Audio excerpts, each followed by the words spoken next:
সফল মানুষের জীবনটা আমরা বাইরে থেকে যেভাবে দেখি, তার ঘরের জীবনটা কতটা কঠিন হতে পারে। এখানে আমার চরিত্রটা হচ্ছে একজন ক্রিকেট সুপারস্টারের ওয়াইফ। তার চরিত্র ছিল আমার সহধর্মিণী। অ্যান্ড সুপারস্টারটা হচ্ছেন ভাইয়া, তাহসান ভাইয়া। সো তার সাথে কাজের এক্সপিরিয়েন্স সবসময় ভালো ছিল, এখনও ভালো। আসলে যারা অনেক সিনিয়র আর্টিস্ট তাদের সাথে কাজ করলে যে জিনিসটা হয় যে একটা এনার্জি পাস হয়।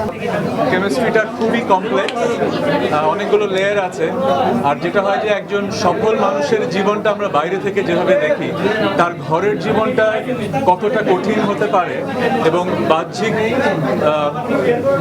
প্রভাব কিভাবে তার জীবনটাকে এফেক্ট করে, সেটা হয়তো আমার আর মিম মান্তাসার ক্যারেক্টারের ওই কেমিস্ট্রিতে আপনারা দেখতে পারবেন। আমরা আসলে আনফর্চুনেটলি আমার না কারোর সাথে ওইভাবে শ্যুট হয় না, শুধু ভাইয়ার সাথেই। আসলে বাজি নিয়ে খুব একটা মানে কোনো মেমোরি বা আমার কোনো এক্সপিরিয়েন্স নেই আমি আসলে অনেস্টলি, যে আমি কখনো বাজি ধরেছি বা এরকম কিছু না।